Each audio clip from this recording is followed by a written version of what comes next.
following is an interview in the Southern California home of a biologist whose company is fundraising an effort to construct, test, and distribute a DIY coronavirus vaccine out of synthetic DNA. Reason granted his request for anonymity due to fear of retribution from the FDA, but has verified his identity, that of his business partner, and of a potential Silicon Valley funder. The proposal under discussion and contact information is available in a link below this video.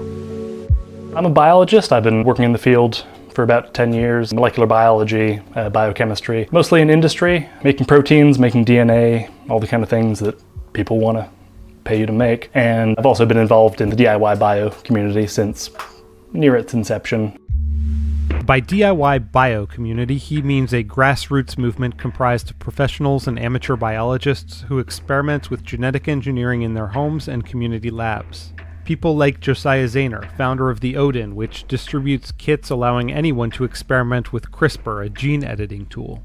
Members of this community have created glowing yeast by inserting jellyfish genes, injected themselves with homemade vaccines, attempted to reverse engineer patented pharmaceuticals, and tried to genetically engineer dogs. The FDA, despite people's usual perception of them as fairly friendly, I mean, they are looking out for the consumer, but if someone is trying to develop and distribute an unapproved medicine, they will come down hard, and they have. And for someone like me that doesn't have lawyers on retainer, and for our group in general, it's a severe risk to our livelihoods outside of this project if we were to be de-anonymized. So you've put together this proposal in a document titled Coronope. Could you give us an overview of what's in that document and what your proposal is? It's a brief outline of how vaccines are made, how DIY vaccines could be made, since so far no one has really had to DIY a vaccine, and kind of a brief scientific and technical background on how it would be designed, and then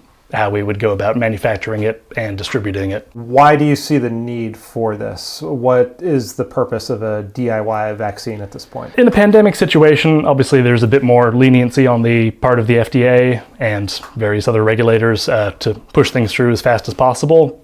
But especially after the swine flu vaccine scandal, where the vaccine was developed, rushed through, and distributed, and then a few hundred people, at least in the US, developed a very rare neurological disorder. Since that time, they've not taken too many more liberties, even during pandemics. Companies that are developing vaccines nowadays, they have to go through several months of testing, and then final approval, and then watching out for side effects. And we feel that there might be a niche there, at least for us. You need at least 3 to 4 months to determine if it's safe and whether it induces the kind of response that you would predict would be protective. Experts like Anthony Fauci, director of the National Institute of Allergy and Infectious Disease, have said a vaccine will likely not be available to the public for about 18 months, even with a fast-track testing process. With the method that we're using, it's very minimal risk in terms of the patient's safety. There is much more of a risk that it simply won't work, but we prefer to err on the side of it not working rather than it potentially harming people. The standard methods for creating vaccines are combining a sample of a virus with a less infectious variant, or inactivating the virus with heat or chemicals and allowing it to propagate immunity throughout the body. His team is attempting to create a vaccine using synthetic DNA constructed in a lab, which could save both money and time, though it might require a special device to deliver an electrical pulse to help the vaccine penetrate cell membranes. There are no vaccines on the market created this way, but the pharmaceutical company Inovio is pursuing the same approach, and the Bill and Melinda Gates Foundation has expressed interest in funding projects that use this method. How confident are you something like that could actually work, given that there's nothing on the market like that at this point? The company that we're, shall we say, cribbing the most off of, they have a phase 1, phase 2 clinical trial using basically the exact same approach for MERS, Middle East Respiratory Syndrome. They found that they got significant antibody responses in these clinical trials. Now, obviously, they can't test it in an epidemic or pandemic scenario. They would have to actively infect people with this virus. So for now, that's as close as they can get to approval. It's quite promising. It seems that having an antibody response against the particular protein that we're targeting, the spike protein, is enough to neutralize it for most coronaviruses. What exactly is the path that you would see this taking? How would it be distributed? How would people get their hands on it? Well, there would be two separate stages. At the first point, we have maybe a few hundred or a few thousand doses that we can distribute to people, and they would go ahead and do the injection, monitor themselves, and then after a few weeks or months, ideally we could test their antibody titers against the virus, and at that point it would be considered as close to tested as we can get. I don't think we'll have the stage where we're doing a double-blinded, placebo-controlled trial for this. That's not in our budget and not really in the timeline. I'm still trying to grasp how this would be distributed. Is this like a Dallas Buyers Club situation where people are, going to their local community lab and collecting a bunch of needles, or is this like online black markets? How would an unapproved vaccine like this even get out into the world? Yeah, it's a complicated question because if you're not selling it, which we don't plan to, then it becomes less clear. It's not quite self-experimentation, but if you have tens of thousands of people injecting this thing, you can't claim that they are all just self-experimenting. If it does end up needing an electroporation device, yes, it would be centered around community labs. The plasmid itself can be shipped dry to wherever it's needed and reconstituted quite easily. So that side of it isn't quite as difficult, but I don't see us going with some sort of dark web, black market distribution stuff. I don't know if we could make data reporting a precondition of getting a dose in lieu of payment, something like that. But I think people hopefully will understand that it is still experimental, which means we're doing an experiment.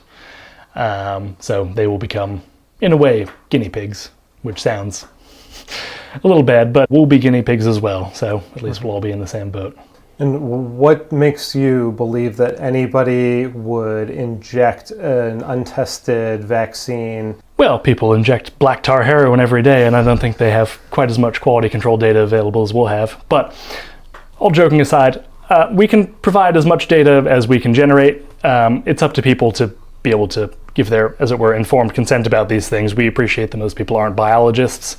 Ideally, we could get some biologists who are okay with staking their reputation at least a little on saying, yes, this test data looks correct. Having been in the DIY bio community where people will inject plasmids into themselves on a dare or after a couple of drinks, maybe it seems a little less crazy, but at a certain point, not doing something that seems pretty safe in the face of a disease that could kill you or loved ones, it depends on where everyone's particular risk threshold is, I think. And I don't blame them for waiting for an FDA-approved vaccine. Do you worry that you could make things worse by, if you release a vaccine that hasn't gone through the official process and then it does end up injuring people, that's going to just create more distrust in the approved vaccine when it eventually comes out? The other advantage of DNA vaccines, aside from not having to work with live viruses, really at worst they just do nothing. They're extremely well tolerated. That's the one thing we have learned from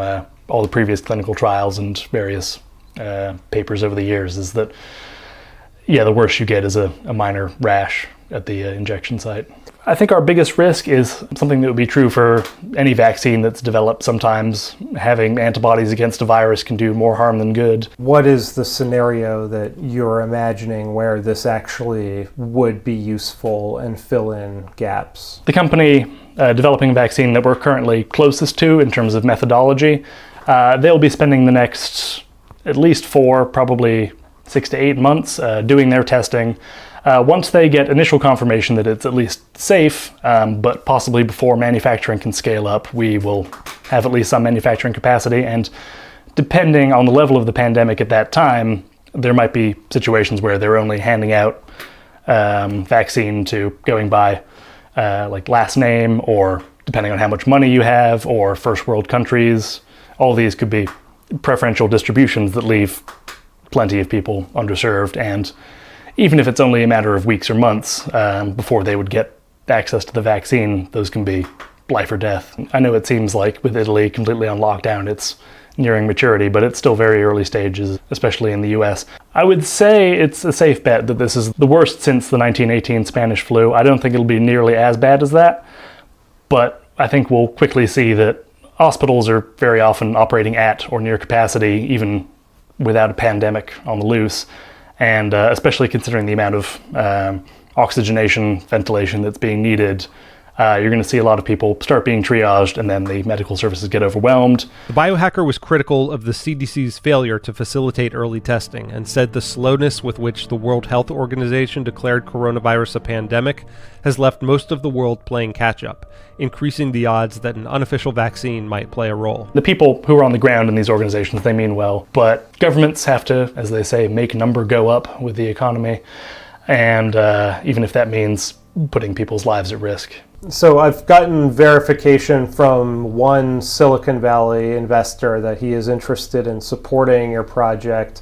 What level of interest have you gotten so far, and what do you need to actually proceed at this point? One of the advantages of a DNA vaccine is that, unlike with a regular inactivated attenuated virus where you're injecting it into chicken eggs and waiting for these cells to grow, mammalian cells or avian cells divide once every roughly 24 hours, whereas a bacterial cell divides every 20 minutes.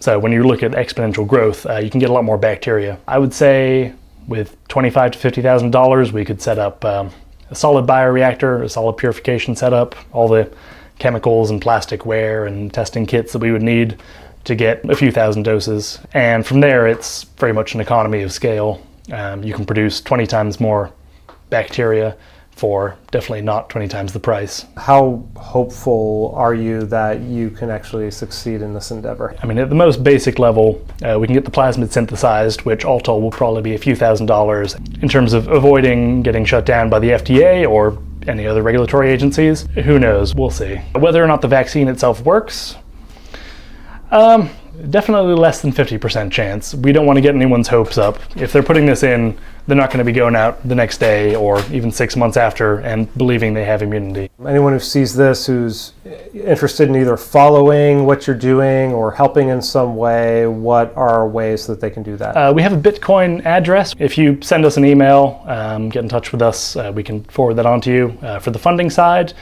Otherwise, if you want to weigh in on the technical aspects, or even the regulatory aspects or societal aspects, any of that, please do feel free to get in touch with us. If you're interested in joining our team, again, if we do end up scaling up, getting enough funding for that, we would need skilled hands. Do you think that what you're doing is going to become more common in the future? Not necessarily for vaccines, but people's ability to kind of develop DIY medications or gene therapies? Like, where do you see the future of that going? Frankly, I thought we would be there by now. This was not the future I was promised, but sometimes you just gotta make that future, I suppose.